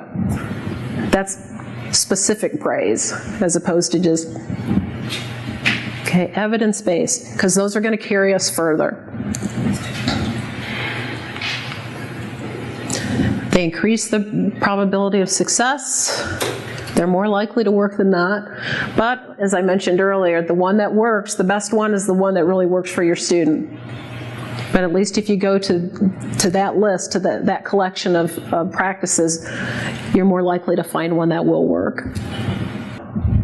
In the time that we have left, you're kind of, if you want to kind of group together into comfortable groups, I think that would probably work. You can turn chairs or move around a little bit. But what I'd like for you to do is to read the information about Alex that you have. And you may find that you have some more questions about, there's some holes in the information that you have. If this were real life, you could go get that information. You would be able to do that. But let's assume that this is a student who's just coming to us and this is all we know. Because everybody's gotten one of those IEPs, right? And this is all, this is all we know about Alex. So you take it at face value, and if you need to interpret it, that's fine, for your purposes. But I'd like for you to follow the process on the functional behavior analysis sheet based on the information you have about Alex. And then move to the second sheet, the behavior intervention itself, plan, and develop that. And I'm gonna interrupt you a little bit. We'll work in table groups and we'll read the data. I want you to create a hypothesis, and then we're gonna share out hypothesis before you do the next step. And then we'll come back and work on the behavior intervention plan. And we have about, good 35, 40 minutes that, and this is a quick version. We're not going to be able to go real deep, but I'd like for you to work through the process some. So if you can, I'll let you naturally group yourselves. It doesn't matter how many groups you have. You have the tools. I want you to work with the team, though. Can't do this alone.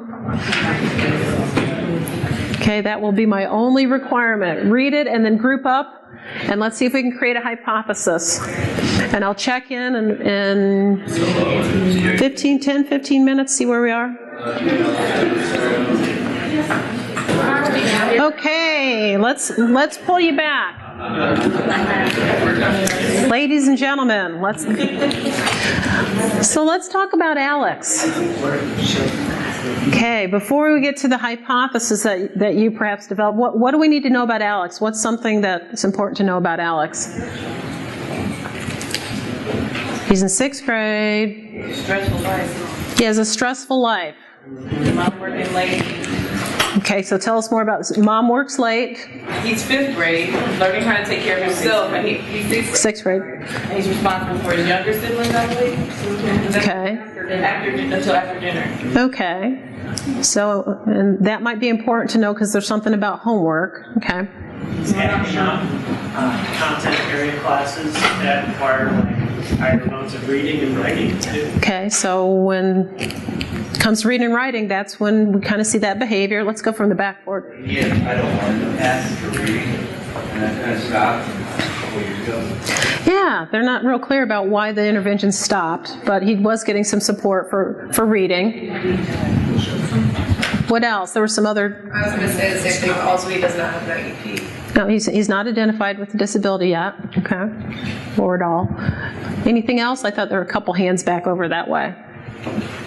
Let's talk about where Dad is. The mom seems to have issues.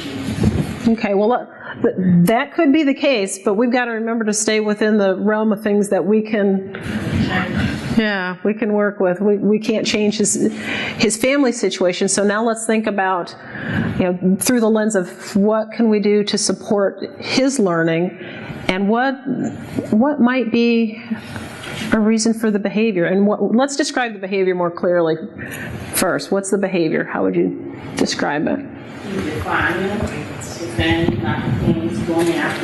Okay, so defiance looks like knocking things over when he's asked to work, leaving the room, storming out of the room.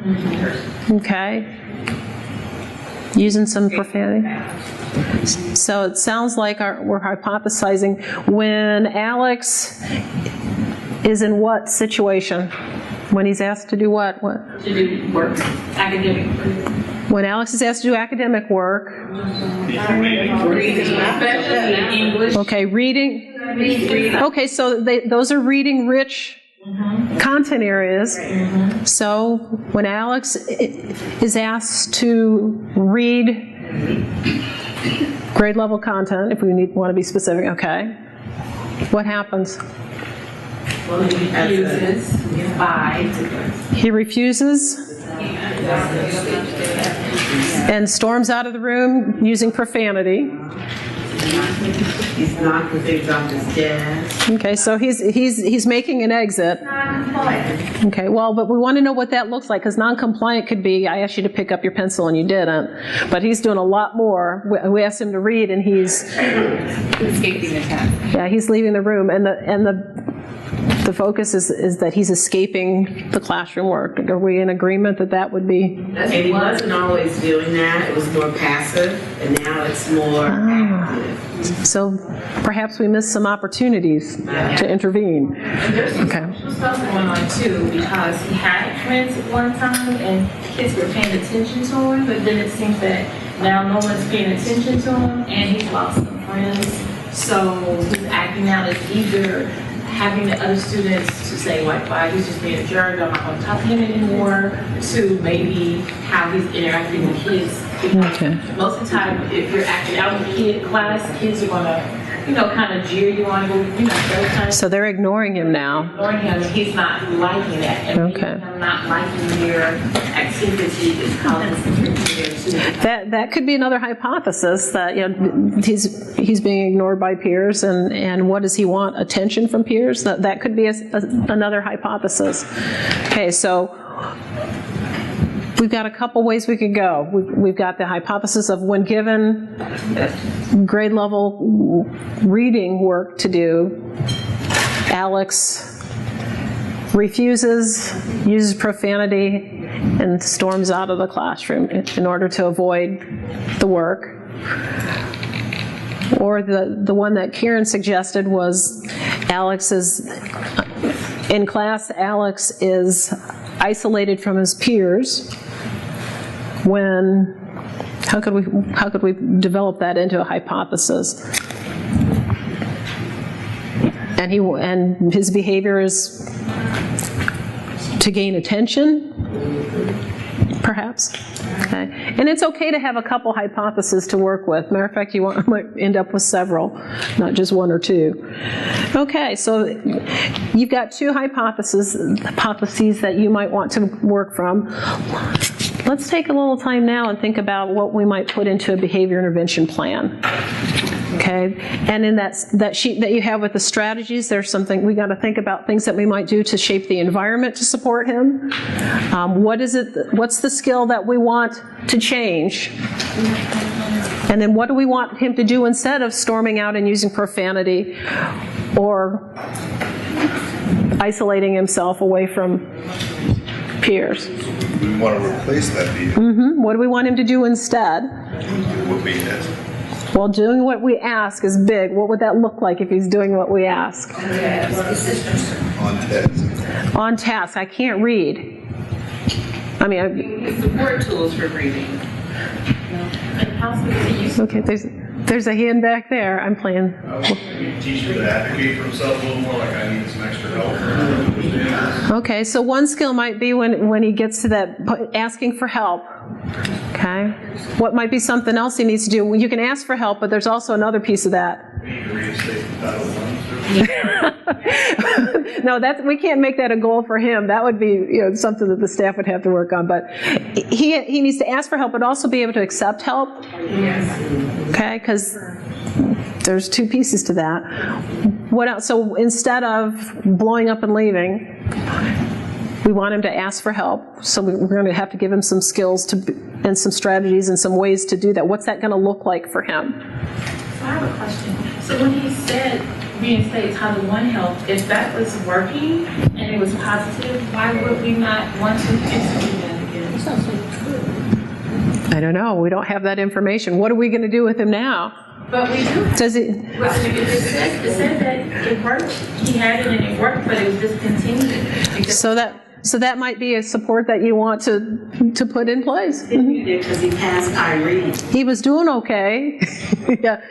Irene said it says that he had reading skills improved, but doesn't have his reading skills improved. Okay. Well, that would be for you guys to you're the team. Okay. We've got some ideas out here floated for hypotheses. I'd like for you to go back to your groups and see if you can develop part of the behavior intervention piece now.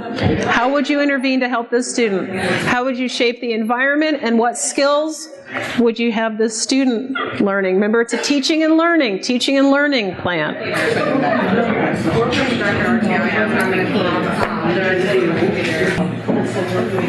There. All right, we had two hypotheses going, potentially. Let's start with the escaping from instruction or avoiding instruction. What would be some of the proactive strategies that you would put in place to support Alex? You could possibly teach him how to appropriately ask for help. Okay, so teach him some ways to ask for help. We talked about possibly teaching him nonverbal signals so he doesn't have to share out in front of everyone. Including nonverbals. Okay, so that others don't have to know. Okay, did you want to add to that? We want to say nonverbal, maybe code markers, or something that you, or hand sign, or whatever. Some way to signal to your teacher that I need some help with this. Okay. What other proactive strategies?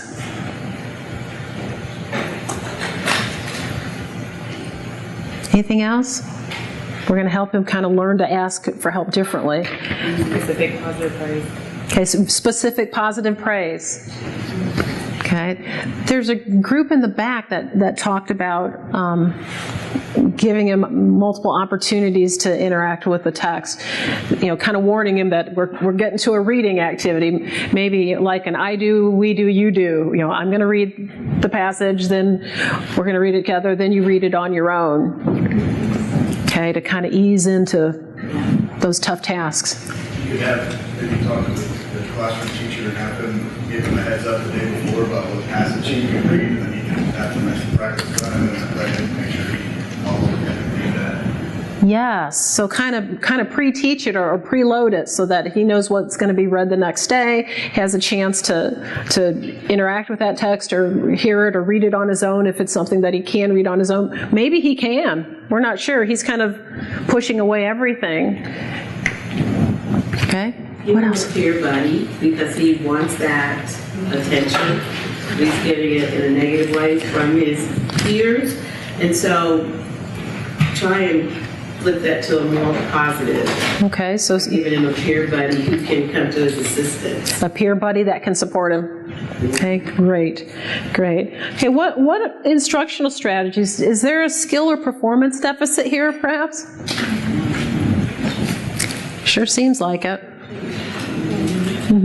So what might we want to teach him?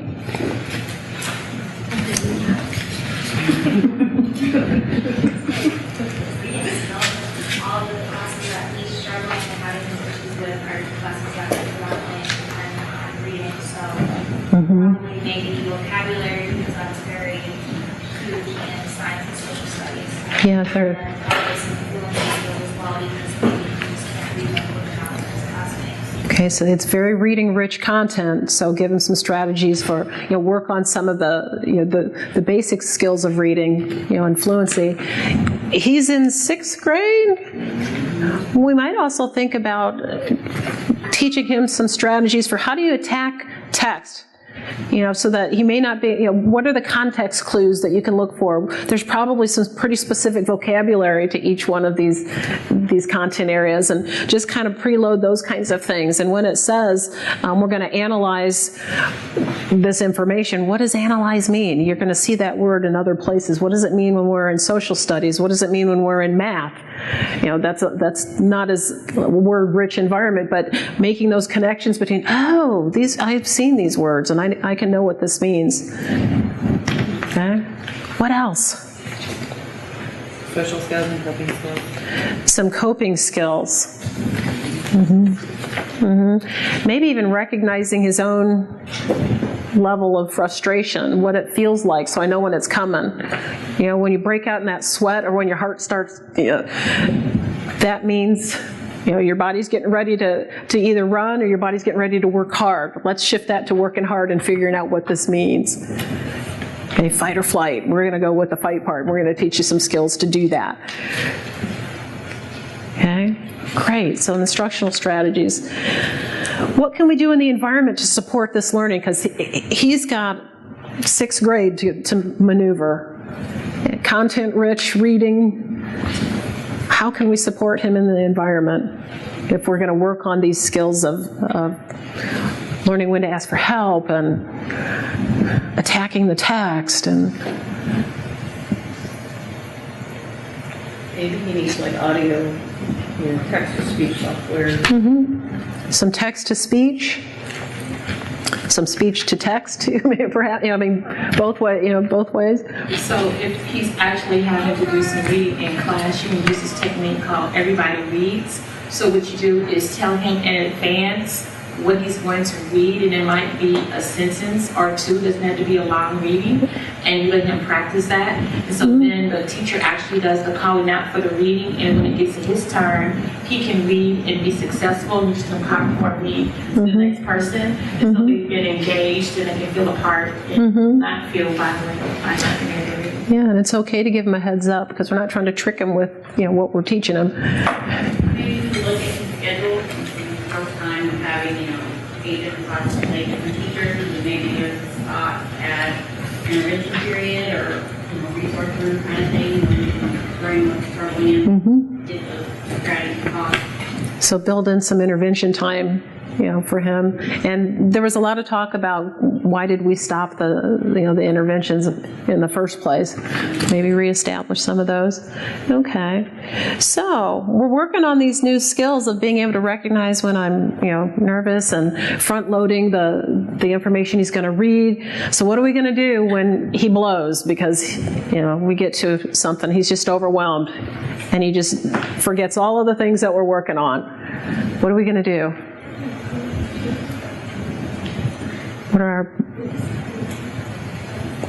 How's the staff gonna react? What are we gonna do to support him?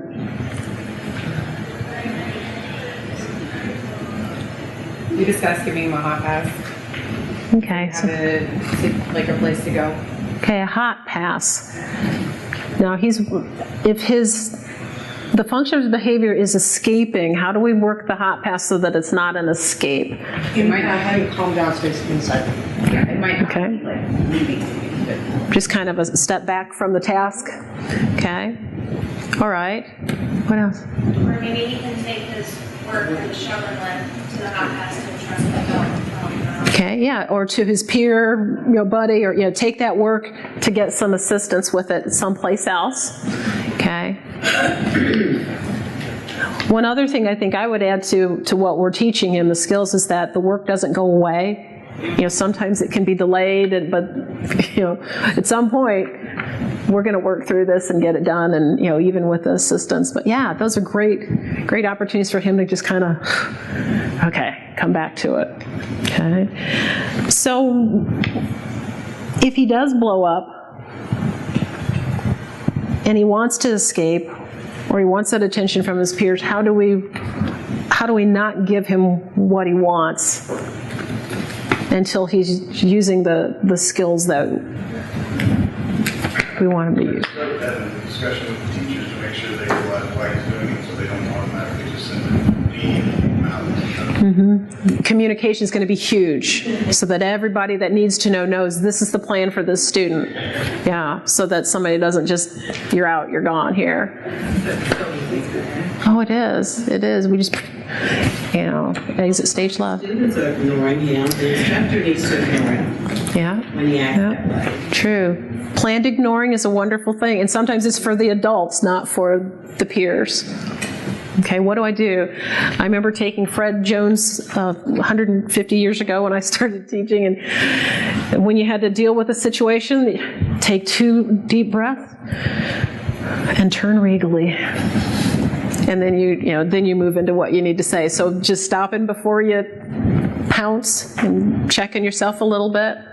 Make sure that I maybe use the broken record and just repeat what I would like for the student to do, or remind them of what they need to be doing, or something very simple to help de-escalate that feeling that I want to get out.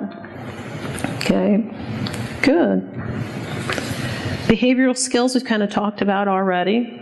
We would want to make sure that we wrote those skills in a manner that you could progress monitor. Let's see, can we think about a goal? What would be the conditions that we would want him to use these new skills in?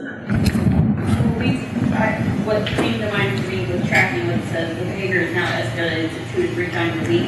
So That's a big blow up. Got a baseline. Just looking at like the daily report or average, how many times these are happening after he's been taught X number of strategies. So say after you teach him 2 strategies, you're going to check in a month, see if he's still at that same average or if it's gone up or down. Okay, so you could do the average of the disruptions. We want to see those decrease. What else could we look at as a point of measuring? So maybe you could say out of every 5 times he does this behavior, he uses his new skill 3 out of those 5 times. Okay, well they said it was about 2 to 3 times a week. So out of 3 times, then 2 times out of 3 times he is exhibiting, showing that he has learned his skill. Okay, or yeah, start, or rubric out. This is what it looks like when he's using the skill in the early stages of development. This is what it looks like when he gets a little more proficient at, he understands what he's supposed to do and he's got to remember to do it.